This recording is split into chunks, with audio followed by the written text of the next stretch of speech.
Hi, I'm Bianca Barlow from InvestorStream. Today we are delving into the rebounding gold price.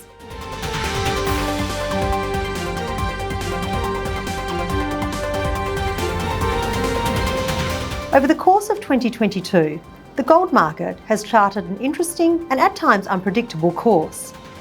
Escalating inflation and Russia's invasion of Ukraine saw gold reach highs of over $2,000 an ounce in March.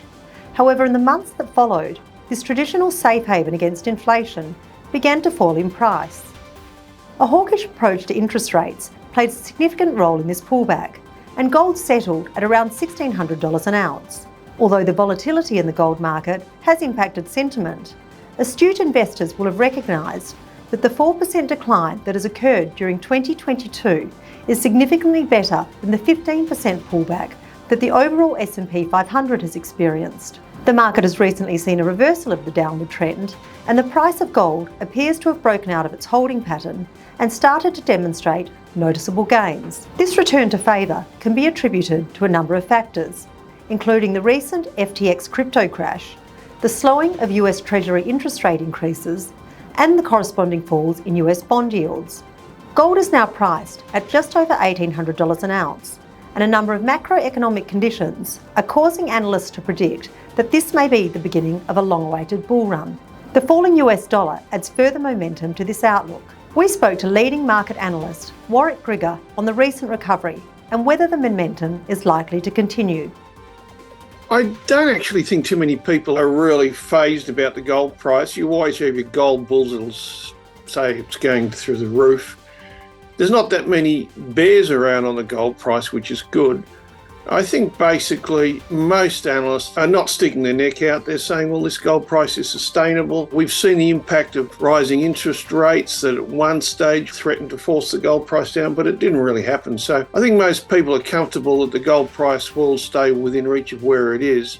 And the only major influence that could change that expectation is if there's an escalation on the geopolitical front with wars beyond what we're seeing now. So I don't really think that anyone's worried about it at the moment. The month of November was a pivotal time for gold. At the start of the month, Sprott market strategist Paul Wong reported that even with the lower gold price, margins remained profitable and balance sheets were in good shape.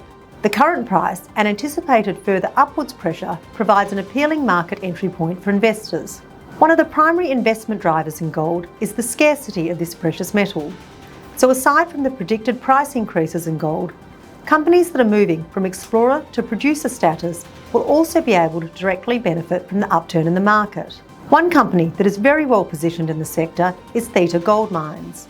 Fresh from the execution of a $110 million term sheet with Sprott, Theta now has 90% of its funding complete to advance the TGME project to stage 1 of development.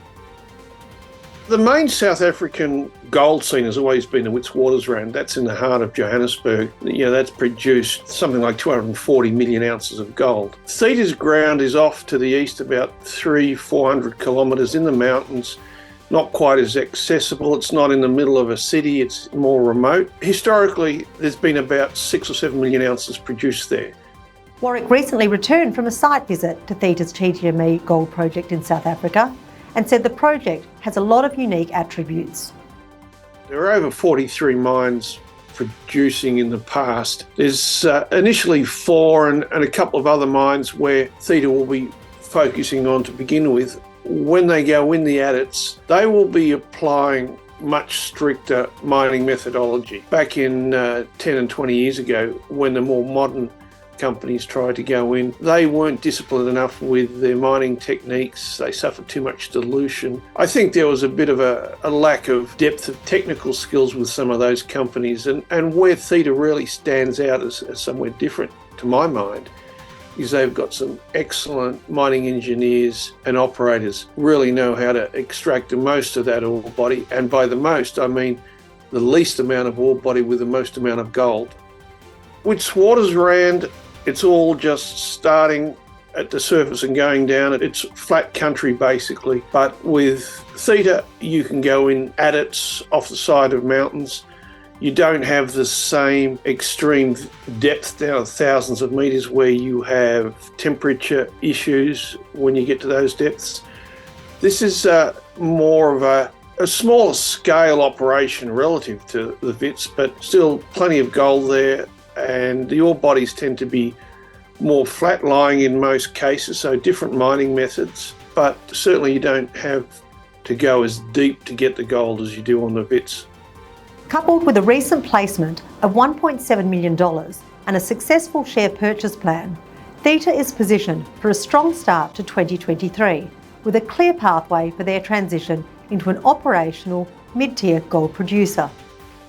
The challenge is the financing. That's been addressed up to a point. Due diligence has been conducted. I think companies like Theta have suffered from prejudice against South Africa for some strange reason. I recently wrote in some research that the infrastructure is first class. Highways, power stations, availability of labour forces, all that's really very helpful. You find people going into countries like Burkina Faso or Mali. The amount of infrastructure there is limited. The political stability is certainly questionable. And I find it strange that a lot of stock market investors will go for the high risk areas like that while overlooking the lower risk South African environment with the certainty of experienced operators and extensive gold resources.